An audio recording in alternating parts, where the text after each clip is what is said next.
life we have obstacles, when you're dealing with daily life, you have your work. And in days like today where it's raining and my phone is broken and I'm pissed off and life is shit. But then if I hear a story, you identify with the character. So if you tell me a story about something you did, I can believe in it. Like it worked, let's say like watching a good movie, like a good Disney movie. You believe in the character. You especially if it's a story of triumph over adversity. You experience these things in your body, mind, and soul. When someone is telling you a story, you see it in your mind's eye. And then that belief then helps you when you go to sleep at night. Then the story goes round in your soul and in your dreams. And then the next day, you might be better able to take on the obstacles and the overwhelming parts of life because your body, mind, and soul has overcome obstacles on a subconscious level.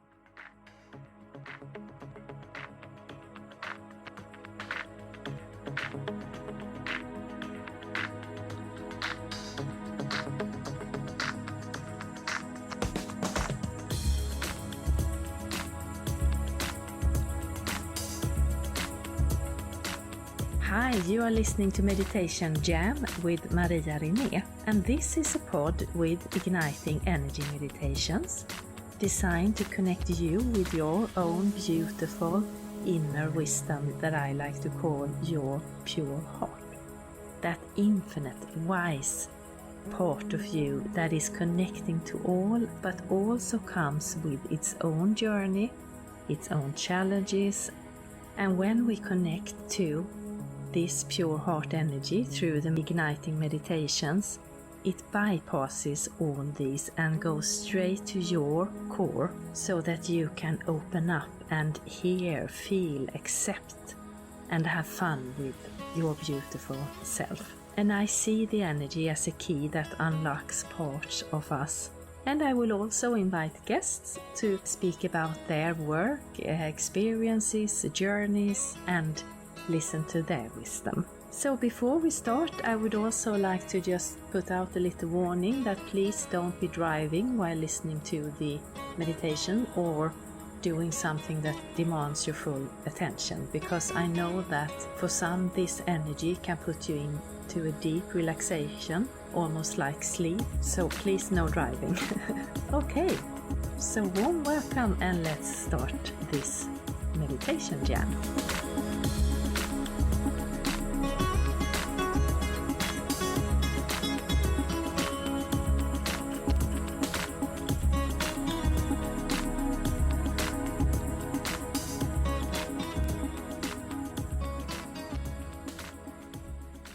So warm welcome to today's pod episode, and I'm really happy to share this talk I had with Aindrias de Staic. And Aindrias is an Irish musician, he's an actor and one of the new generation of Irish storyteller. And he has also been a TV and radio presenter, a scriptwriter, filmmaker, theater director, now also working with therapeutic storytelling with groups, where he draws on his own experience of how that helped him get through a really rough time. I saw Aindrias the first time in a YouTube clip from this 1st of May, Beltane, where he did this beautiful, lively, colorful story about the fairies during Beltane. And then I googled some more and I found a lovely TED talk, and then I just thought, this would be so good for all you listening to this pod. So here we are, and I'm truly, truly grateful that Aindrias wanted to join. And it's a very, I feel, open and honest conversation, both about his experience, and also we get the premiere of one of his stories. So there is some storytelling and there is some talk as well. So I really hope you will enjoy it as much as I did talking to him. And after, as always, there is a meditation for those of you who want to join that. And today we are connecting to a beautiful awakening energy that is awakening parts of us to shine our light into the world. So with no further ado, I say, hello Ireland, this is Sweden calling, and welcome Aindrias. Hi, Andreas, and warm welcome. How are you doing? Good, thank you. And yourself? Yeah, good, thank you. And you are in the west of Ireland, right? Yeah, that's Yeah. correct. Has spring arrived yet? Well, we had a bit of a spring and now we've had a few days rain, so it feels a bit wintry at the moment. Yeah, but I think I read that you are doing some organic. Yeah, I'm doing organic farming. Since I took over my family farm, and it's mostly been a cattle farm for years, but I'm slowly kind of redoing it now with organic farming. So that's interesting. Yeah, what are you putting down in the ground? So I've planted a lot of trees. I've planted over 300 trees. Wow. Now some of those are still in a tree nursery, and more of them are just being planted out. So I'm just kind of recolonizing the natural biodiversity onto what is and was more of a cattle farm. Hmm? So I'm just kind of I've taken a kind of an acre around the house, around this old cottage, and I've made veg beds. So I'm growing all my own vegetables, sowed potatoes. But I'm also, as I said, I'm fencing off parts of it with trees. Like there's still a lot of cattle here, so a relation of mine is renting it off me for cattle. But I'm just taking it back piece by piece. So I'm slowly rewilding elements of it. Did you know anything about that, or are you learning as you go along? I mean, I knew a bit about farming growing up, but not much. I didn't think I would become a farmer. But I'm so grateful. I'm the luckiest man in Ireland to have a small farm. And like it's about 28 and a half acres. But it's just fascinatingly interesting, and it changes every day with the climate, and there's old trees, new trees, young trees. There's a hare that comes across, there's badgers, so there's a lot of wildlife. And I've had a biodiversity plan done on the farm earlier this year, so I'm working with somebody on that, working an ecologist. I have a horticultural person is here at the moment, and we're planting some trees and doing some jobs. And then yeah, and also like I have a chalet at the side of my cottage. I'm actually in the chalet at the moment, and so I have room for people to sometimes to come and to hang out as well and work here. So it's nice, like people can come here for when they need a break from their daily lives, and they can just work for a few days, and so it's nice. Yeah, lovely. And at the same time, you're doing your music and performing and storytelling. Yeah, yeah. I mean, I've always been a musician from a young age, and I suppose I've always been a storyteller as well.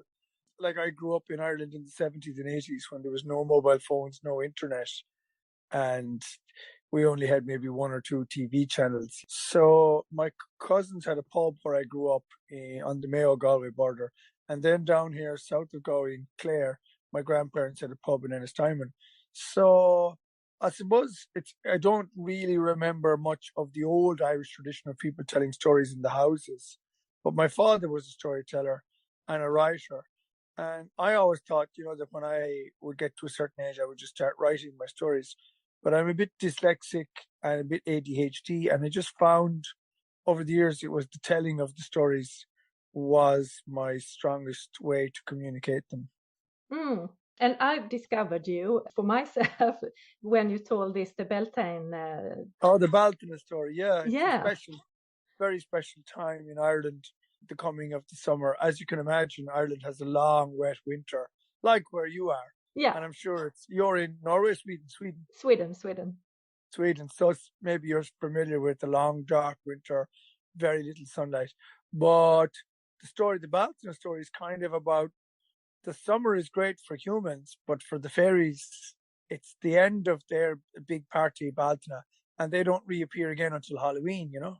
Yeah, I didn't know that. That was new for me. And that story, was that something that you came up with yourself, or is it like more a folk story? I don't know. You see, there's a tradition around here where people put up the Maybow. It's a folk custom. So Mm. they put up a branch of a native tree over the door of their house.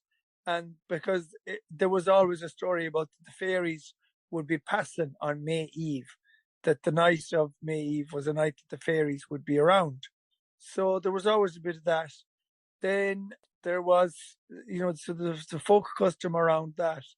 Then there's also, I suppose, there's customs about the animals having spirits.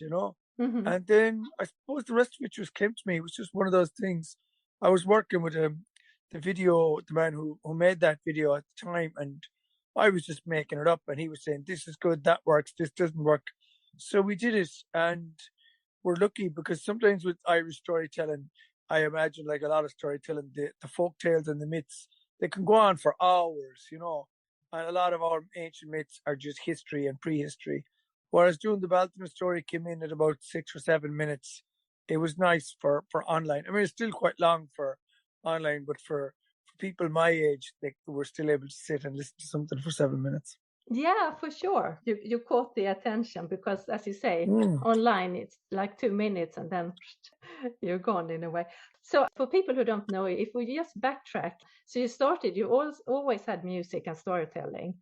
And I Yeah. think I've read or heard that you studied as a musician teacher. Yeah, well, first of all, I studied heritage studies. Well, no, first of all, All I did right. science. I did Yeah. science up in Sligo, which is in the northwest of Ireland. Then I didn't, I love Sligo, but I didn't work with the science, even though, you know, my mother was a doctor and I had a lot of scientists in my family, but it just wasn't for me, that the lab work, I didn't like it. So then I came back to Galway City, which is, you know, in those days, the 90s was a great city for the arts in Galway. And I was studying heritage studies under, there's a man called Dr. John Donoghue. Now, he would have written the book Anam Cara, Oh, it's meaning soul friend. yeah. If I'm going to have one book with me anywhere, that's the book. Yeah, so you're Yeah. familiar. We didn't realize at the time he was so amazing. Well, we did, you know, to be in his presence was amazing. So I did 2 years of heritage studies, and John Hall was just amazing. And he kind of encouraged, it was around the time in the mid to late 90s when lecturers and college professors they stopped taking assignments handwritten and were being asked to type things or to get them typed up. So that'll show you how long ago it was. And it was before email submissions, obviously. Yeah. So we were doing our assignments, but he would say to us, you can, you know, give me 3 pages or 3,000 words, whatever it was, or you can do a presentation. So I would say, oh, I didn't know, we didn't have words like ADHD or dyslexia back then, but I was just writing about traditional music or stuff, or about dolmens or megalithic tombs or whatever we were doing essays about. And he would say, you're better when you don't look at your notes. Leave down the notes and tell us, tell us, tell us. So I would start telling stories. And if I was talking about a music session, he would say, and Andreas, tell me now, Andreas, who was up in the rafters looking down at you? And I'd go, who? Oh, the fairies, of course. So he would encourage me to do all that about the fairies, you know, who was up. And he describes the fairies in a way that we could all see them. And sometimes as a storyteller, if you can see it in your mind, then the audience can see it, you know? So, and then he got us to talk about things about the landscape. He would say, landscape has presence and memory, discuss. So we would discuss landscape having a memory, and just very esoteric, very kind of left field, right brain, very out there kind of stuff, but very much rooted in tradition, particularly the Irish heritage. And yeah, so that was amazing. And I kind of forgot about it then. I was on, as you said, then I did my postgraduate was in music degree, where I learned to become a music teacher, and I started to develop a certain way of teaching music workshops because I couldn't read or write or music. But I have an MA, a Master of Arts in Community Music, which was about communities being empowered through music. So I developed a lilting workshop, and lilting is an Irish music that we do with the mouth. So it goes,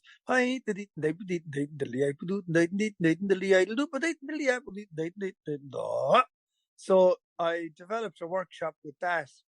And then I was traveling, and as you know, I was in Australia for a few years, and it wasn't working with Irish music because I suppose I had a bit of a occupational hazard of the alcohol. And then, you know, there was the Irish economy collapsed, you may remember, in 2007, 8. So we were down, a lot of my generation, we had to go to Australia or Canada or places for work. But after a while, I had this journey where I had to stop drinking, but I didn't stop playing music. So I started busking on the streets. And I was in Melbourne, and Melbourne is the biggest speaking Greek population outside of Athens. So I learned Greek music, I learned Gypsy music, I learned Jewish music, klezmer music. And then when I came back from all my travels, I was back in the west of Ireland, and people like, you know, jump up and do your thing. There was a revolution in the arts where, you know, the arts had become commercial and privatized.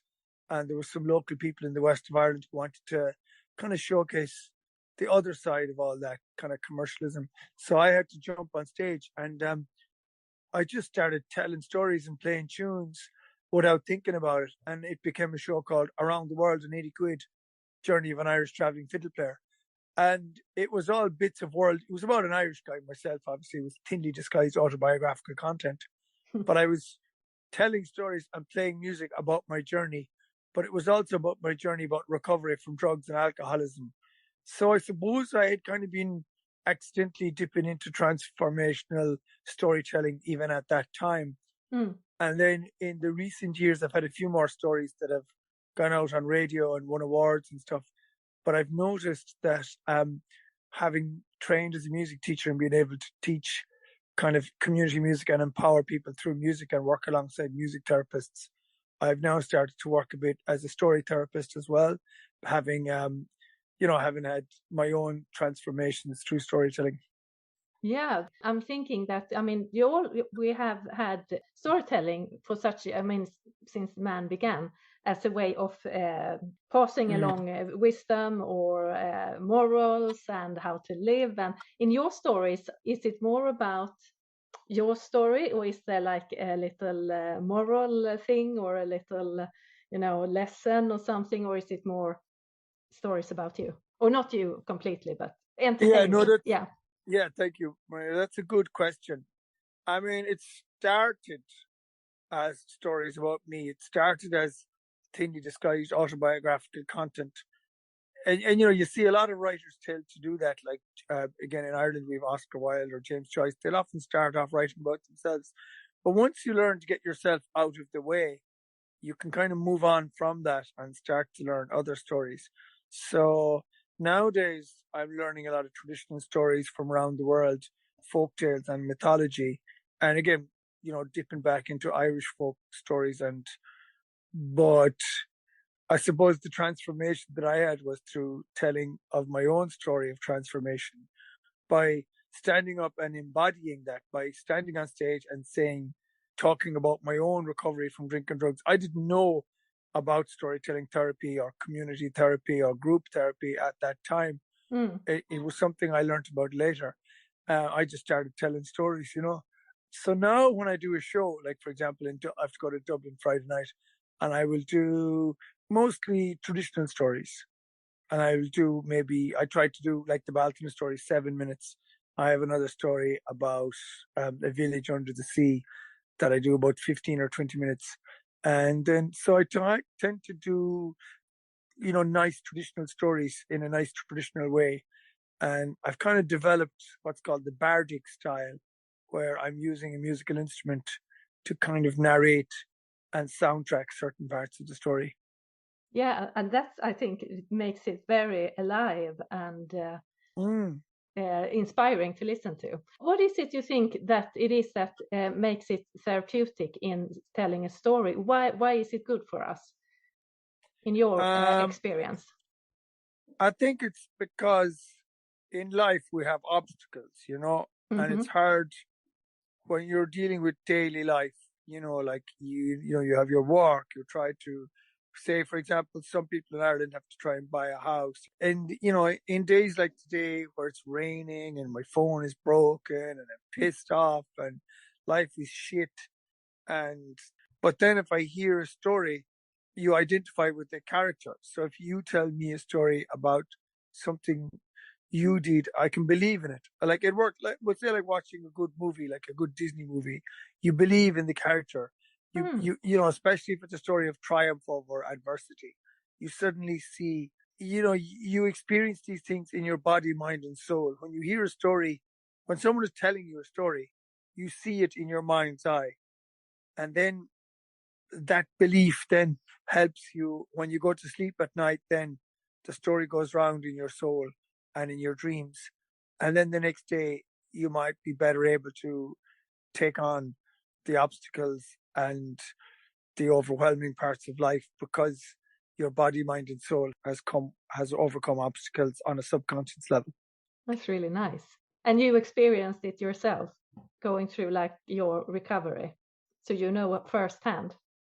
Yeah, I think so. When I was in early recovery, I met other people who were in recovery, like musicians and people from Ireland, and I was able to identify with them, you know. I Mm. was able to identify with these characters.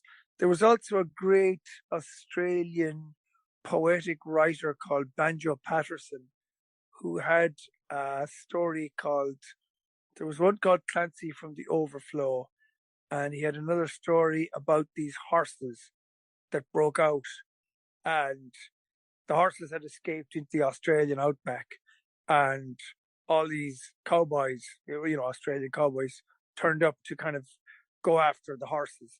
And one man turned up, and he was on like a shitty little white horse, like a mule, maybe like a little white donkey. Mm. And they all said, "Ah, you'll be no good with that little thing, or that little white horse is no good. We need, big men, big horses. That kind of macho world."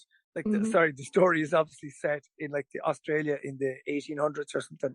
Yeah. But I just remember reading that story at a really dark time in my life, and I was crying and crying because the story goes on and on, but in the end, it's the little man on the little white mule that manages to go and bring back, the wild horses. Yeah. And I just love that story. I must read it again. And I have to keep believing in that. When I feel so low, and I've just, as you can imagine, storytelling, trying to work as a storyteller is just so hard. People just say to you, "Oh yeah, you do this for children," or "Yeah, it's for kids," or to get taken seriously sometimes is so hard. To get paid properly is so hard. Dealing with festivals is so hard. You turn up at a festival and they want you to perform in a pub, under a fucking big screen that's showing the soccer or the Mm-hmm. football. So, life can be so hard, and I have to keep going back to certain stories that have kept me going in dark times, Mm. like that story by Banjo Patterson, and also stories I've heard of other people. I often get very attracted to underdog stories, Mm. but you have to never give up. So many things that people think are impossible are now becoming possible. Sometimes after lots of rain comes the summer sun. You often hear in America about certain baseball teams or football teams that are at the bottom of the league can come up and win the league. Mm. Or, I have to believe in these stories. And it helps me to believe in myself when I believe that, magic can happen. I find in life all the magic can happen. It just takes a long, long time. Yeah, sometimes it can go quick, but yeah. Sometimes, yeah. But usually there's a lesson that we can see maybe after. Yeah. Yeah. Yeah, that's it exactly. Yeah, there's a lesson. Yeah. I think that's it. It's the lessons. And like as I said, when I'm on stage telling a story, I tend to empower that story, and I can see the story in my mind's eye. And the clearer I can see the story, the clearer the audience can see it. Yeah. So, but I was thinking, because I mean, the times are shifting, and the field I'm in, like the spiritual and going back to finding your heart and listening to your body and all this, and trying to clear the buzz. I'm feeling there's like this shift in also maybe going back to listening to stories, because that's Mm. part of it, to, as you say, believe in the magic and visualize it and have someone tell these stories. So have you felt that there is a shift in the market or in audience? Yeah, I have. I think people have suddenly got tired of like the mainstream culture, and people are looking for something that makes sense to them. Particularly during the COVID pandemic, suddenly people got tired of news and fake news and world, the global culture. I mean, it's been happening for years. People have been getting tired of, but now people are interested. I know in Ireland, people are really interested to tune into the local folklore, customs, and heritage in the area in which they live. Yeah. So people are now eager to learn the history. Why is the river called, the Ballymacravan River? Why is the old abbey called Queen Abbey? Why, the people are asking questions now. So we're looking at the old Gaelic words, the old Om, people are going back. A few years ago, like maybe 5 or 10 years ago, was the first time in the history of the world that there was more people living in cities than there was in the country areas, because the cities have been growing, growing, growing. But now the world kind of knows that maybe that it needs to reverse a bit. So now more people are trying to move back a bit. In Ireland, the cities are gone a bit dead. Well, I only know I worked a lot in Galway and Dublin, so people are now moving to the small towns and villages, and there's life coming back to these areas. And yeah, and people now also have more time for storytelling. I find when people come to my storytelling performances or workshops, I say, okay, we're going to turn off our phones for 1 hour. So, I think, as yoga has been hugely popular in recent years. People now need, because say people like I'm in my 40s, so I remember what the world was like before the internet, before mobile phones, when there was time to talk to people, when you could go somewhere without Google Maps and you had to ask people, how do I get here? How do like ask for directions? Whereas now, you ask for directions and people think you're trying to rob them or there's paranoia. But now we've come back, so now we've got to come full circle. We've got to kind of say, okay, we might never get rid of the internet or the mobile phone or the television, but we have to start to limit them. So I think maybe that's one of the reasons that people are now starting to listen to stories again, is because it's like we need it. We need this food for our soul, because we need to connect with each other. We need to connect with land, and we need to connect with the environment. Like I kind of feel sick if I don't do something in my garden every day, because I'm only got back into gardening and farming since the pandemic. Like before the pandemic, I didn't know the difference between an oak tree and an ash tree.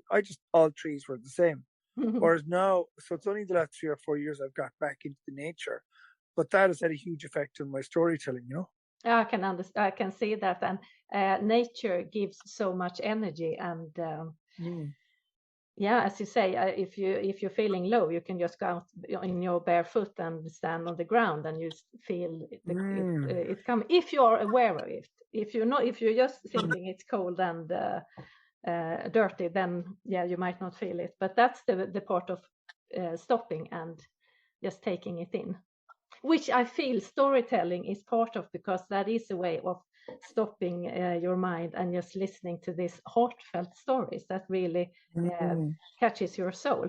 So you also went to India and did some yoga, meditation. How did that work?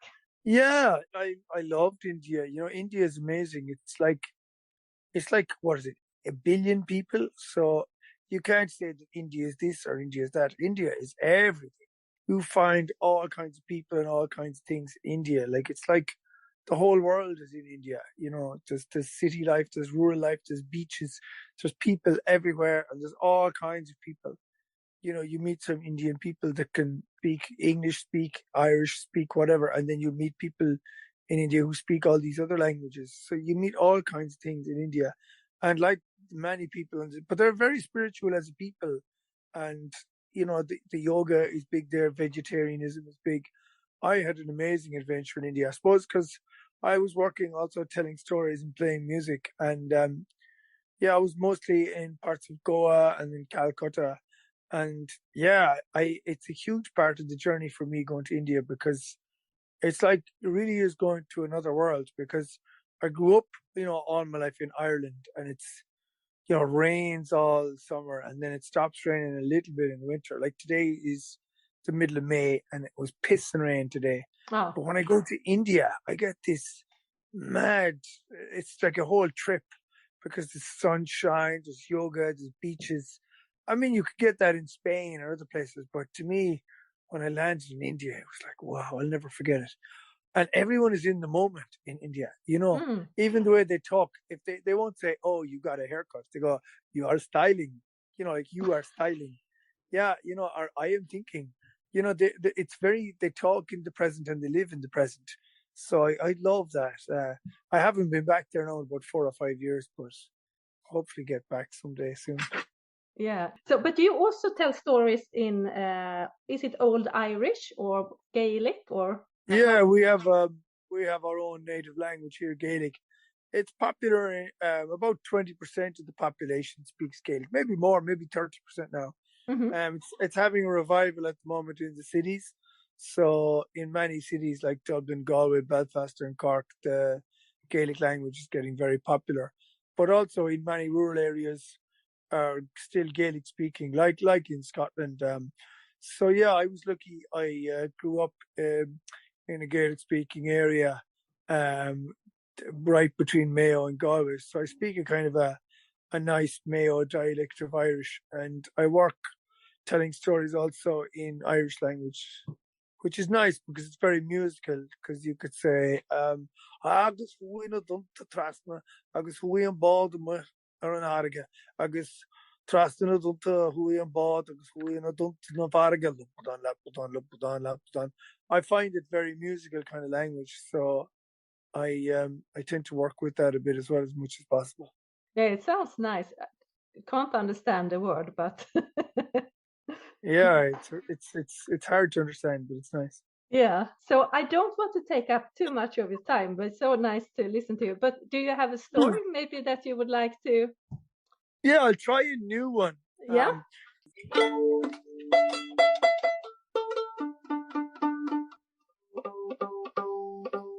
Story called Slieve Mish, okay?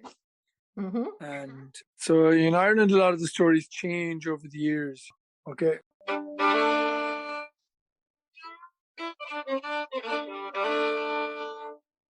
After the Battle of Ventry, where the king of the world was defeated by Fionn McCool and all the warriors of Ireland, the king of the world and his army left.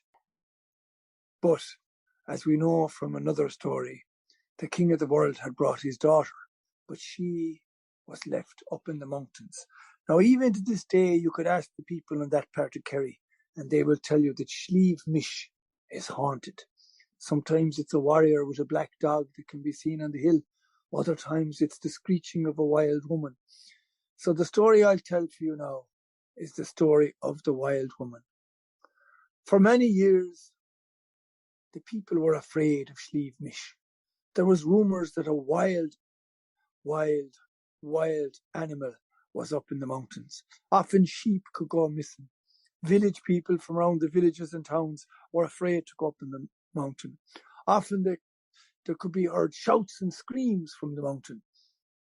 And it was well known that some wild warrior lived there. There was a rumour that it was this woman, Mish was her name, and she had been left over from the Battle of Ventry. She lived for 300 years up in a cave in the mountain and would terrorise towns and villages if she got in a bad mood. So the king one day decided that he would put up a prize. He said, 3 pieces of gold, he said, for whoever can go up and rid us of this terrible, terrible wild monster that's above in the mountain. So many warriors came with big swords and shields, and they would go up, but they were never seen again. Another warrior came from far away, and he would say he would go up and get the 3 pieces of gold. But sure enough, he was never seen again, although some say they heard his head rolling down the hill. Then finally one day, a young musician called Dovrish was busking and passing through the town. Now Dovrish played a harp. You all know the harp is the emblem of Ireland. And he went,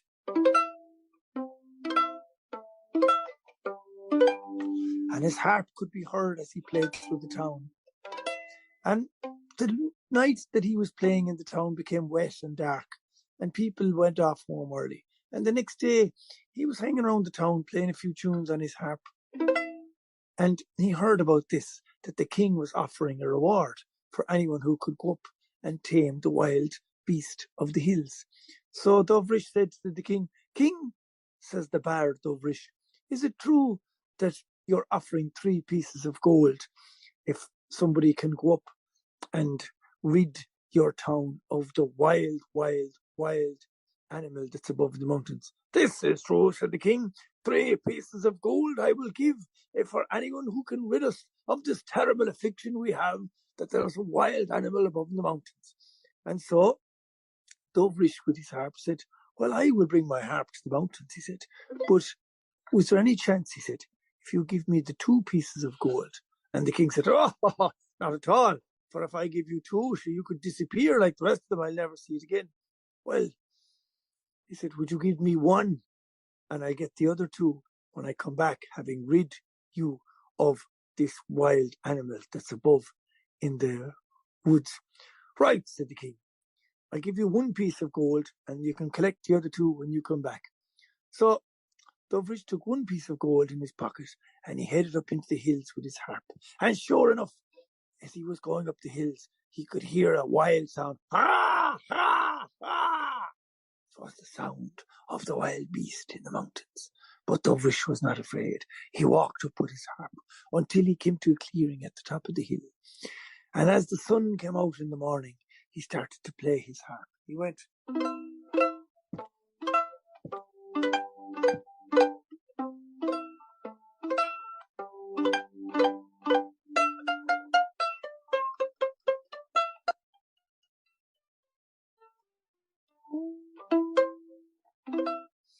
And after a while, the ha-ha started to stop, and the wild beast of the mountains came closer and looked at the harp and heard the sound. And sure enough, it was indeed her. It was Mish herself, the daughter of the king of the world from far away, who had lived in a cave for 300 years. Her nails were long, her face gone wild, hair all over her body. Indeed, she had turned into a wild beast. But Doveridge paid no attention, even though Doveridge was a bard who had played in the great halls all over Ireland. So he knew when he had an audience. So even though he knew somebody was coming closer and looking at him, he didn't stop playing. He kept playing the music on his harp.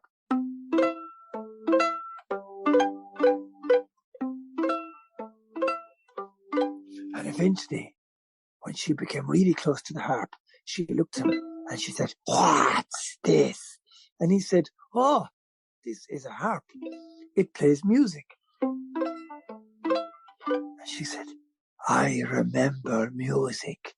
And then she looked into his pocket and she saw the shiny piece of gold as it was reflecting the sun's light all around the mountain. She said, "What's this? What's this?"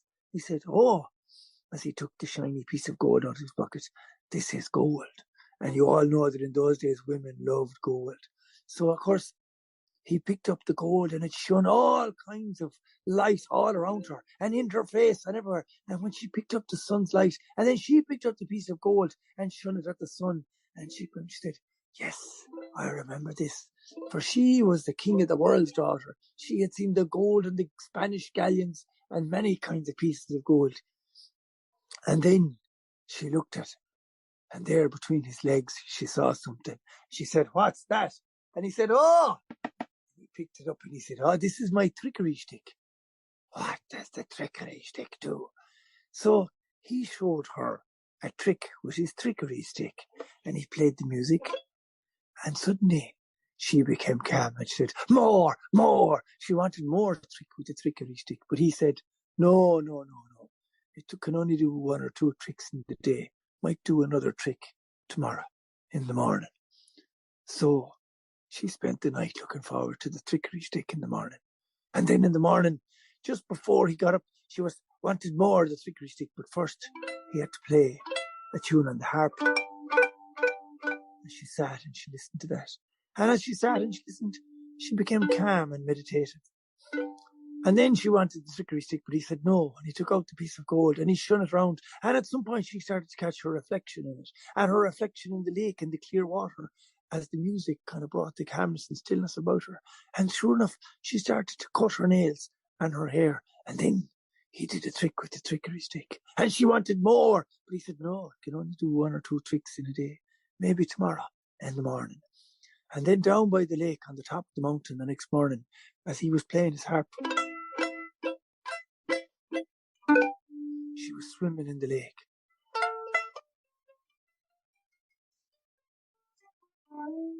And playing with the piece of gold, throwing it up in the air and throwing it around and diving down. And suddenly she was becoming clean. She was sometimes like a mermaid, sometimes like a salmon, transforming from animal to fish to woman. And finally she emerged from the lake, and they enjoyed the trickery stick. And they came down into the town, and suddenly she looked so beautiful. This beautiful woman with her gown flowing down, her lovely red hair, her aquamarine eyes, the colour had come back in her red rosy cheeks. And the king said, "Oh my God, it has stopped. the roaring of the wild beast has stopped, and a beautiful woman has appeared. Now, I must give you the 2 pieces of gold. And Dovrish said, King, he said, I do not need your gold, because I have found now a reward that is more worthy and more valuable to me than any piece of gold. Oh, said the king, and where's the 3rd piece? He said. And Dovrish and Mish said, aha, the 3rd piece of gold lies at the bottom of the lake, and it may never be seen again.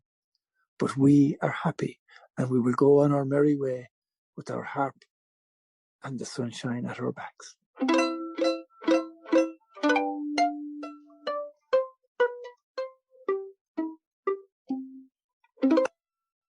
Oh, how was that? Oh, lovely. I loved it. It's, oh yeah, I was just smiling the whole way through. Yeah, it's a new story, so it's a bit rough. I think that's the first time I've done it on my own. I just learned it there about 2 weeks ago off somebody who was passing through here. I just thought I'd do a new one because you have the Batsma story and you probably can find other stories online. So I just said I'd give you a new one. Yeah, it was lovely, lovely. And you just feel so good listening to a story like that. And with thanks. I'll take that as with the compliment. music, it's like good energy, and you can almost feel like the history in it. Yeah, indeed. Yeah, thank you. So this is like world premiere for you in this story. Yeah, it is a world premiere, actually. Yeah, totally. Thank you so much.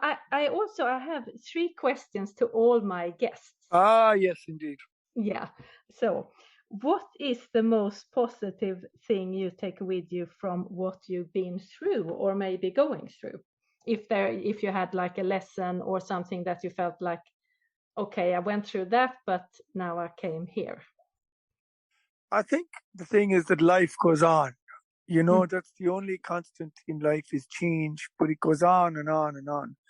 You know, so even when we die, you know, life goes on in other ways. Like, you know, it was hard for me when my father passed away in 2016, but, you know, he lives on sometimes in me, in the music, in my brother and sisters, those kind of things. And so even, you know, in a very practical level, there's life after death. Another, I put it to you a different way. Like sometimes I have trees growing here and, you know, these big trees that are strong, but there'll also be these weak little trees that might have been eaten by a rabbit or a cow. And I think, that tree now is ruined because the rabbit at the top of it and then the cow ate all the leaves and the bark. And I think that tree would be no good. And the big trees get chopped down for wood, but the small tree that I thought was damaged will suddenly survive a winter and it'll keep growing. And suddenly the tree that was damaged is the one that is the most interesting. So it's kind of like that if you can hang on long enough, the good stuff will happen. Yeah. That there's little miracles happening every day. Like even, you know, I had a shitty day today, but I feel really good after telling that story, you know. Just because, you know, it's nice to have a new story on the go. And I'm just looking out the window now, and even though it was raining a lot today, you know, there's a stretch in the evening, so it's 9:30 here now. It's not even dark yet.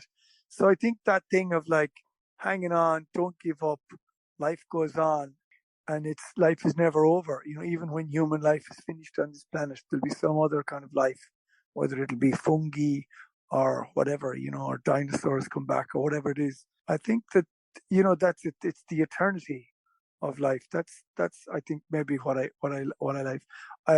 You know, like one day at a time, just keep living one day at a time and the good shit will happen. Yeah, love that.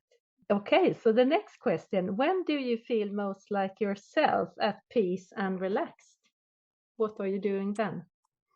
That's interesting. I have two, like when I'm on stage, I'm kind of high, but I'm kind of hyper alert.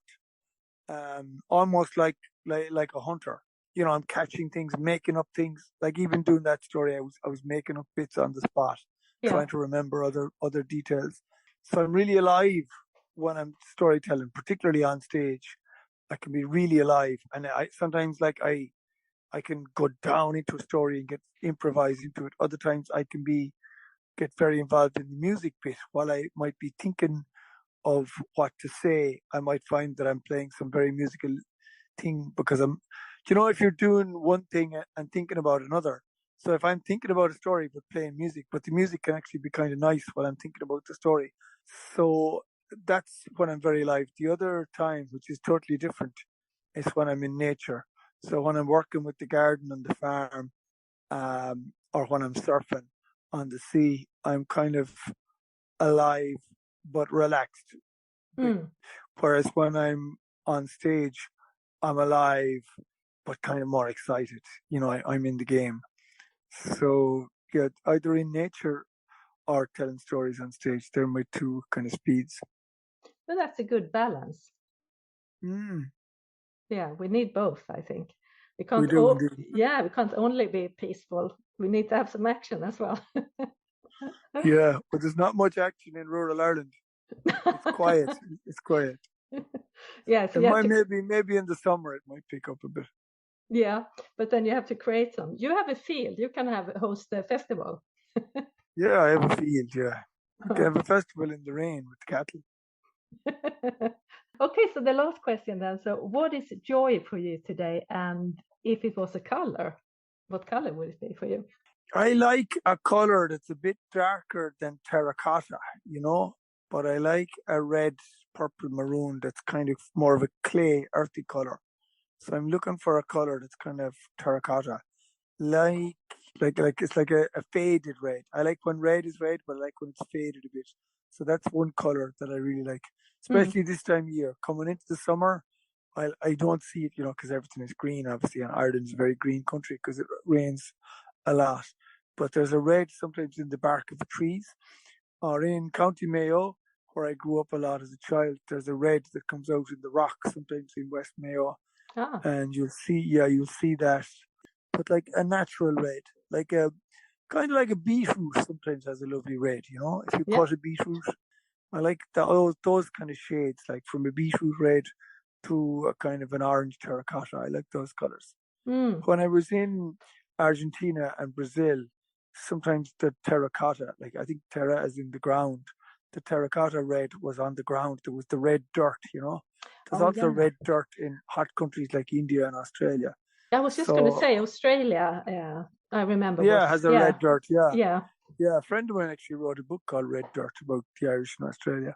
Ah, Um, so there's a red dirt, and I'd love to see a bit of that now because it's summer, but it's just been raining a lot. So I love when the summer comes to Ireland and the sun kind of dries out things and picks me up a bit. Maybe that's just how I'm feeling today. It might not be the answer to your question. no, there's no right or wrong. So, but the other one was, what is joy for you today? Ah, I had a bit of joy telling that story. Yeah. And the other joy I have is like when I'm farming or gardening, I had one or two really good days this week in the garden. We had some good sunshine there Monday and Tuesday. So I had some good stuff. And also, even though I give out about the rain, I've just planted some trees. And May is very, very late for planting trees. But I planted a few in early May because they're in wet patches of the farm. And then we've had 3 or 4 days of rain. So I think they're going to be okay. So to answer your question, joy for me is like the farming and gardening and being in nature. Mm. And the other joy is on stage telling stories. Yeah. So they kind of go together with the first question. Yeah. Okay, so I am so happy and grateful and thankful that you wanted to do this, and I just adore the storytelling. And what's up next? You're going up to in the north of Ireland to do some. Yeah, between Dublin and Belfast is a place called Dundalk. So I'm there on Saturday night. I'm doing Dunleary Storytelling Festival on Friday night. And then I'm back in Clare on Sunday to work at a local festival here. We have a storytelling session in the afternoon. So yeah, it's very busy. Like I do the gardening and farming during the week. And then at the weekends, I'm like traveling to different parts of Ireland to do storytelling. So yeah, that's my life. Yeah, so and I'm going to put links to your web page maybe or your Facebook and Instagram. So if someone wants to book you or Great. want some storytelling on a festival, they can find you. Fantastic. So thank you Brilliant. so much for No, doing thank this. you. Thank you so much for asking me. It was a pleasure. It's great to do these things. I learn more about myself and my work and my stories when I have to explain it to someone like yourself. I really enjoyed the podcast. Oh, good, good, good. Yeah, okay. I'm gonna let you go now. And again, thank you so much. Yeah, you too. I'll talk to you soon. Thanks very much.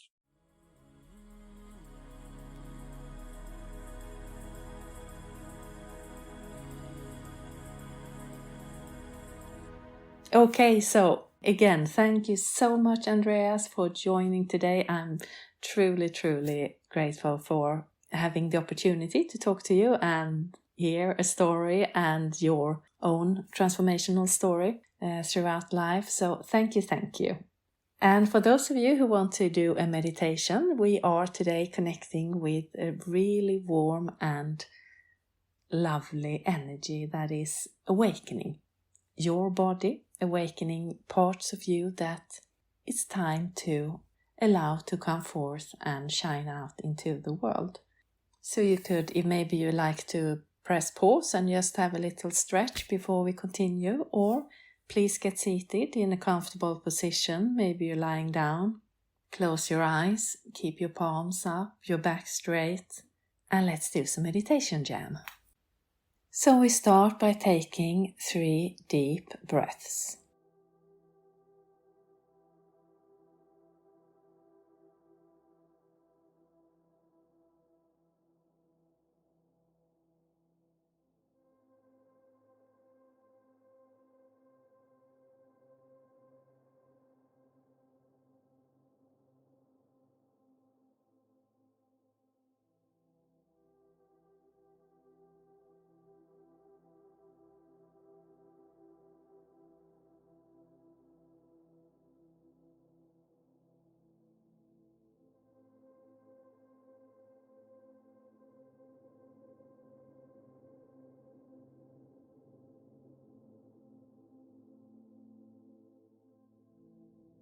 Then imagine that where you are, sitting or lying down,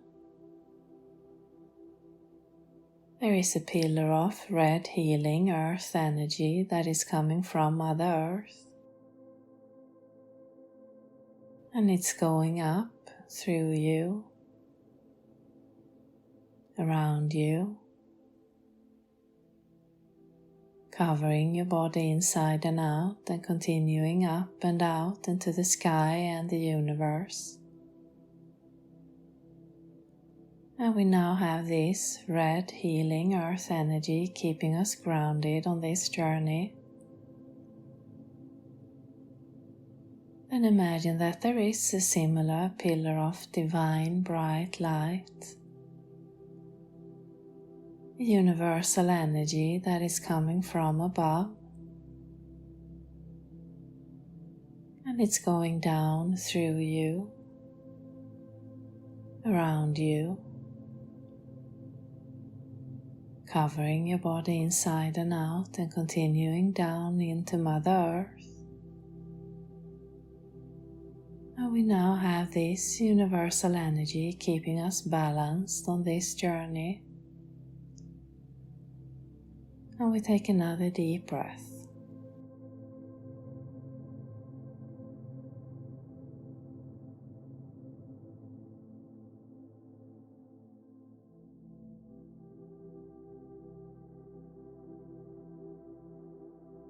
Then imagine yourself standing somewhere outside. It could be in nature, by the sea, in a city, maybe on top of a mountain. Just let whatever comes to you be the right image at this point. And as you're standing here, you are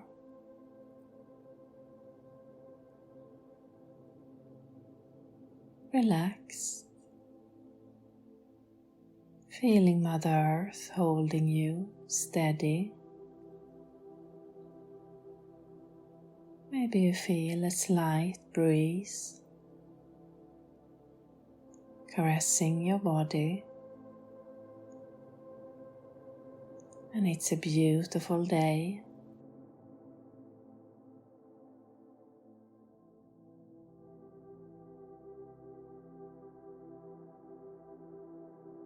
And you're taking it all in, and standing and breathing.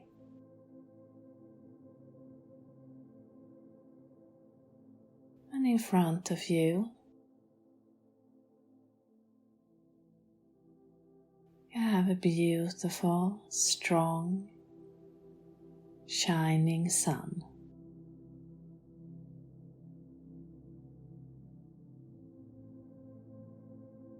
And you set your focus to the sun as you're standing here, relaxed, comfortable.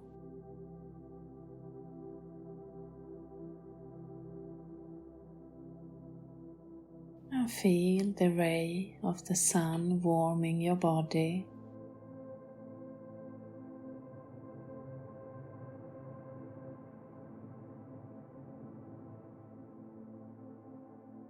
And everything around you is starting to fade out.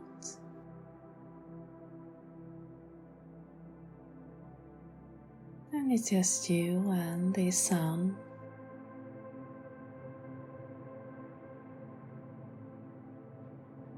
Connected and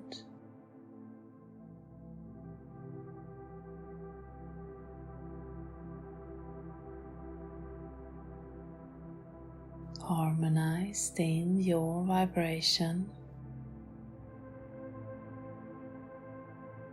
together with the vibration of the sun.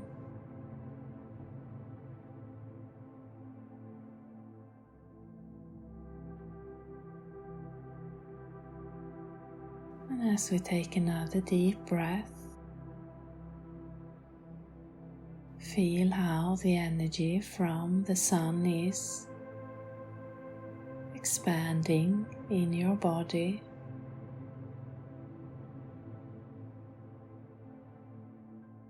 Igniting your energy.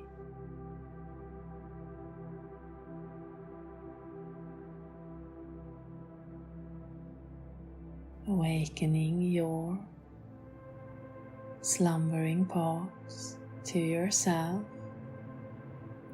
to life.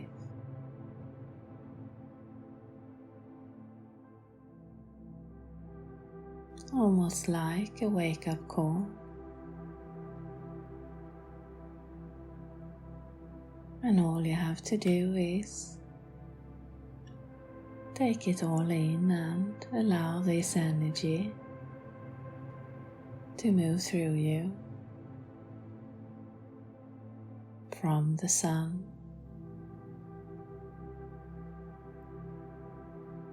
You can observe if you feel it moving through your body,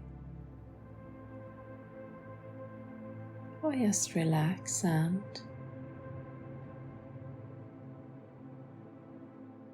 allow it to ignite your energy.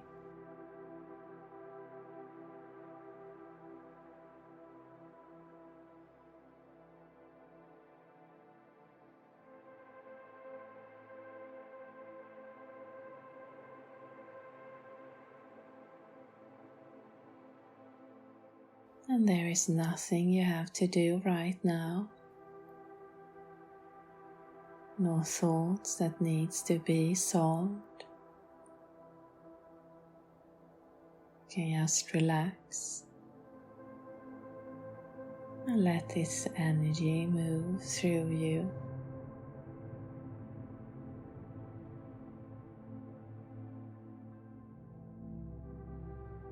Awakening parts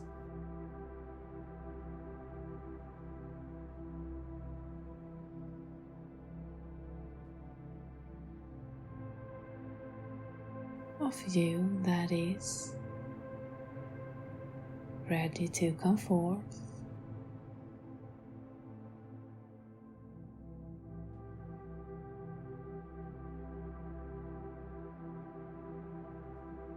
in your day, in your life. And you don't have to think about what or how. Again, just allow the energy to move through you. Effortless. Without trying to control or steer.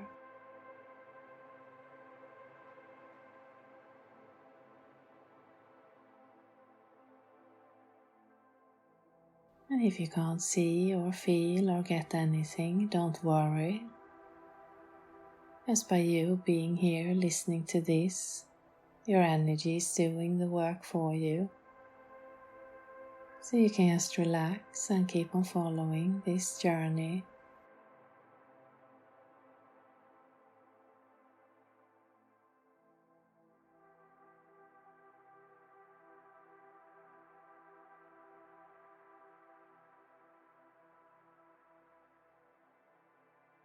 And we take a deep breath.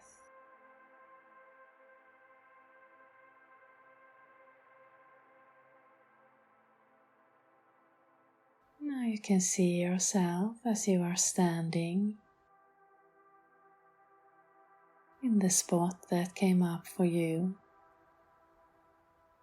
See how you start to shine like the sun.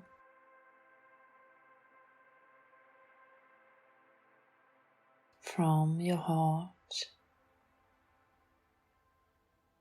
throughout your body,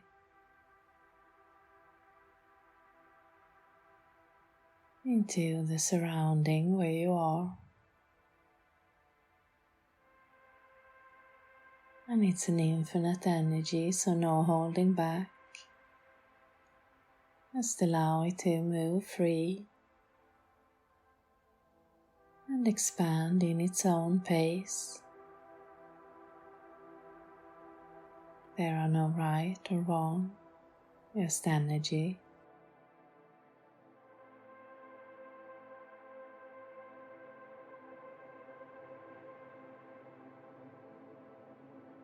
And as you do so, maybe you feel yourself relaxing further.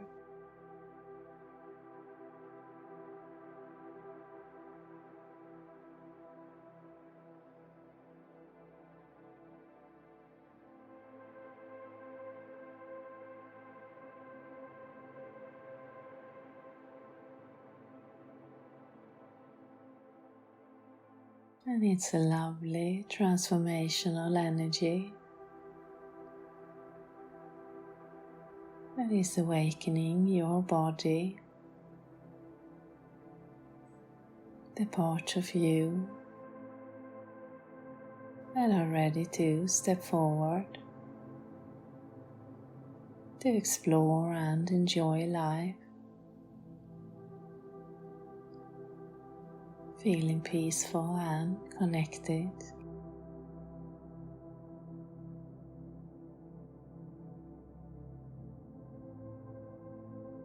And we are sitting this energy a little bit longer.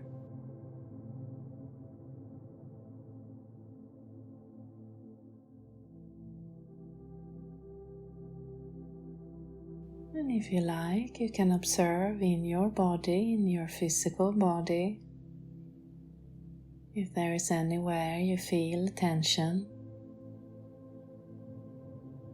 then ask this energy to move there with some extra focus.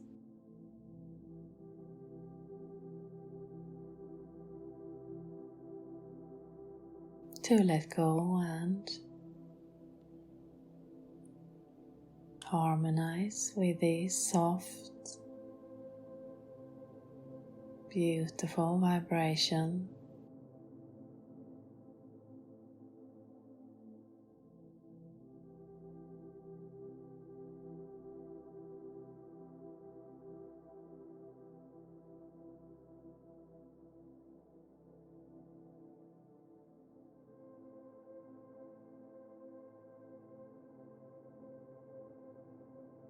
And if there is any situation in life, maybe in your past or coming that you are thinking about, then ask the energy to move there.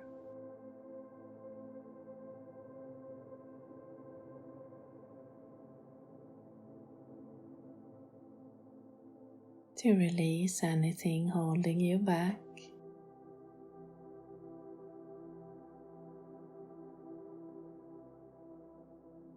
Could be a thought pattern or a situation that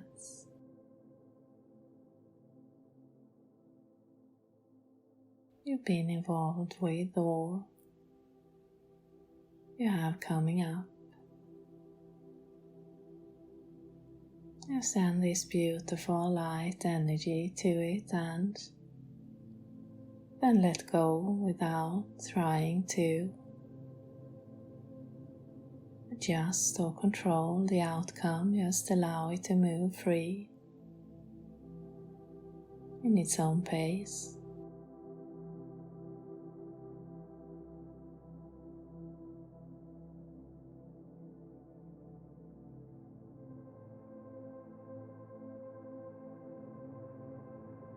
And we take another deep breath.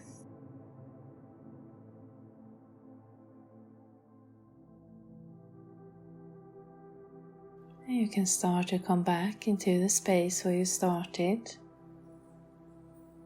And we give thanks to Mother Earth and Father Universe and the Higher Self for joining us today. And you can start to come fully back. Start to move your hands, your feet, your neck. Maybe clap your hands and stamp your feet. And I thank you for listening. Satnam. So warm welcome back from, wow, yeah, I have such a lovely feeling in my body from that energy, and I really hope that you felt it. And what we did was we envisioned ourselves somewhere. It could be in a busy city or out in nature, whatever came up for you. And there we instantly connected with the sun, and I felt I saw it as the sun and the energy that was like laser focused on us to awaken part of ourselves that is, I don't know, time to awaken, time to wake up at this point. And the whole feeling was just so warm and loving, and I had this biggest smile on my face the whole time. So a beautiful light energy that was still I felt transformational. And as always, it doesn't matter if you fall asleep, if you think about something else. Just by you being here listening to this, the energy is doing the work for you. And the words are more for us to get an inclination of what is happening. And I always recommend that you journal after. And that is a good way for our brain to come on board on the journeys that we are doing, because it isn't always obvious, the transformation that is happening, and it isn't always quick. Sometimes it takes longer and sometimes it goes, we notice it maybe in half a year or a year's time. And I remember when I started doing this back in 2004, we were working with these energies with the teacher I had, and at that time, I had no idea what I was doing. I didn't see anything. I didn't get anything. I just felt that it was good for me, and I had this inner drive that pulled me to do it and continue. But then, like half a year or a year after, I started to see that I've shifted in the way it could be in what I ate or in the way I reacted or thought. And I always felt it was so good to go back then and look at my notes from the journeys that we had taken, the inner journeys. And then I could, wow, this is from that time. And it's showing up in this way now. And then when we get that kind of proof for our mind and brain, then our mind can start to relax and trust what is coming from the inside. So, journaling, yay. or if you just want to draw something or just make a note of what came up for you. And again, if you fell asleep, no worries, the energy is still working with you. And so this energy was all about awakening something, and I think this is different from all of us because we are all in different journeys, but it did awaken parts of us that has been slumbering, that is now ready to wake up and come forth and shine like the sun. So we don't hold back the good parts. And why should we do that? Well, I don't know, but we do it. I think we all know that we hold back in some areas of life, and could be out of experience, fear, our beliefs about ourselves, about our life. It could be 100 million reasons, but that is also why I enjoy these energy meditations, because they don't bother about the reasons. They just bypass our brain and get straight to it. So yeah, I hope you enjoyed it, and please let me know if you have any questions or something you'd like to share from this. So what else is going on this spring? Well, I have, if you're listening to this as it's being released, I have this season's last live Pure Heart group online ignition, and we'll do that on the Sunday the 28th of May, and as always it's in my Facebook group called Pure Heart Studio. And if you haven't joined before, you can catch the recordings from the previous ones, or just jump on this one. And the theme, the energy theme we are going to be working with this time is happy, an energy of happiness. And that is such a wide and big subject. So I am waiting for more information to come to me around it. But what I do think is that it's not about what happiness is, but opening ourselves up to the flow of happiness. But maybe it could be something else. We'll just have to wait and see until I get more information, or maybe until the next Sunday the 28th. And the theme has been this season, it's been pure, raw and happy. So it is connected, but of course you don't have to go through all three ignitions. You can jump in at any one that speaks to you, which is so good about working with energy. It's all about listening to our heart, listening to our body and following that. And we are ever expanding. So one day we might think it's this one, and then the next month it's a totally new subject or energy, and then we want to try maybe the first one. So there is no particular order in this. And also, if you haven't already, I have the 7-day Feel Good Challenge online. You find it on my webpage, and it's free.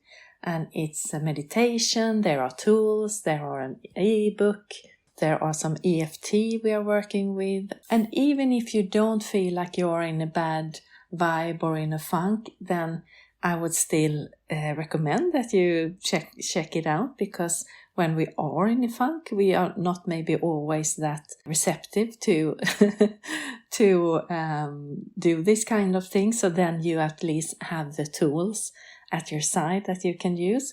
Or if you're feeling low, then please go ahead and take it. And 7 days, yes, it's not a lot, or 7 steps to get out of a funk. So it's not a miracle course, but depending on how deep down you feel you are. But I mean, we all are. Days, weeks, months, it depends. Sometimes moments. But this 7-day Feel Good Challenge is, it comes with tools to lift your vibe so that you at least want to get out of the funk. Or it will take you, depending on where you are, of course. And if you want to go even deeper into your practice, listening to your beautiful inner wisdom, then you have my coach program. You can also find that on my webpage. And then we connect to your energy and your heart. And it is as well, it's tools to move through, but it's also personal ignitions where I connect to your energy and record what it wants to let you know at this point, and just hold your space for you to go through whatever it might be that you are moving through in your transformational journey.